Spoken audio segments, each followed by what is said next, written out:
bylaws isn't the same as what's in the executive order. Over time, that membership has expanded, and we explained that to the council who was drafting the bill. He had a list of members that they were, a membership representation that they were looking at, and we simply pointed them to the current listing. We provided them with a listing of current members. So I think he merged those two essentially, and that's what we came up with. But in answering your question about how this would play out, I think it would simply make permanent, or more permanent, the partnership in its current form and in its current mode of operation.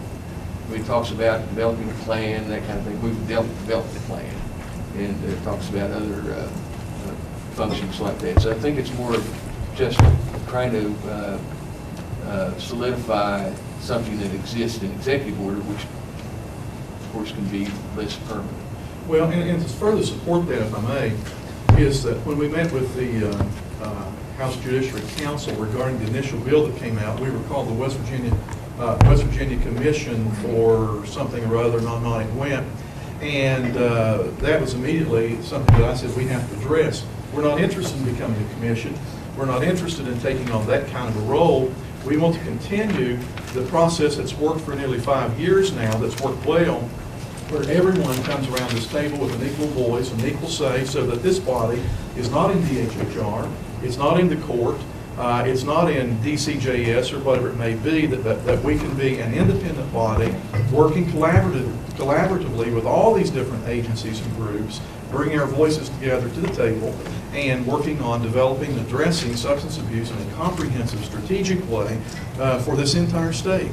And so that was one of the very first things that I said has got to come out of that bill, is that we're not looking at becoming some kind of commission or another government agency, but to maintain the style that has been inherent in this body since its inception nearly 5 years ago. So how did we, and I also would believe that this body would continue to maintain the same kind of role with regard to the governor, recommending any grant funding that may come through with regard to that comprehensive plan, and to basically maintain in perpetuity, so to speak, the presence and activity, the partnership as an independent alliance of agencies and other representatives serving on the body. If I could just ask one more Sure. question. One of the things that I have, as you know, I've been like just working on this and getting a lot of questions. That's an understatement. Getting a lot of questions, a lot of inquiries, trying to make sure that, given my role with regard to the Bureau for Behavioral Health and Health Facilities, that what we're doing makes sense in the grander scheme of things. And one of the questions that's come up that I think maybe I would ask you to maybe speak to, or others that might be able to speak to, is as we've talked, I think maybe even in the last meeting, we raised the issue, and I think Tracy Johnson also spoke to it in the presentation that he made from CAP, but the Bureau for Behavioral Health and Health Facilities right now is the single state authority, designated single state authority for our federal block grant dollars. And one of the requirements under 45 CFR states that the single state agency as designated, which again is the Bureau, is the principal agency responsible for planning, carrying out, and evaluating activities to prevent and treat substance abuse and related activities. And so that's just one of the things. There's a whole myriad of things, as you all know, if you've read those federal registers and all those different codes, that there's a lot of things that are covered in those. But that's just one area. And what I would ask is that I'm all for, my history, my background, everything that I've stood for my entire career has been based on collaboration, planning, getting people together and figuring that more than one mind can figure things out better. I completely support that, and I think the Bureau completely supports that, as well as DHHR. But the question is, one of the questions, and there are many, is given what I just read, how does that fit? Because that's similar language, very similar, almost identical to some of the language that's in this bill.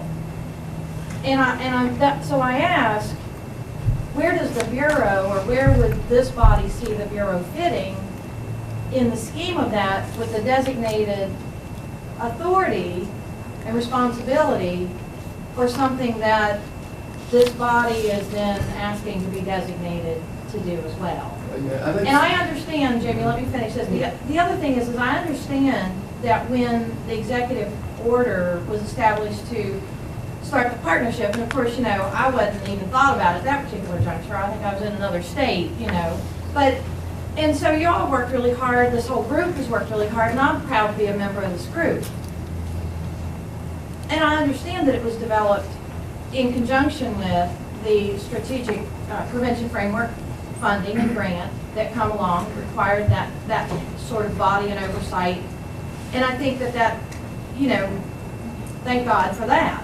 But please help me understand, or if you could shed some light on how what I'm up against here fits in the grand scheme of how this is playing itself out with this bid and the partnership, because I'm sitting here as a member trying to be supportive, but yet strategic in my thinking and planning so that we don't end up in some place that could be difficult for everyone involved. First of all, I wasn't involved in the inception of the partnership either, so all that I was in this state, I wasn't, might as well have been on Mars.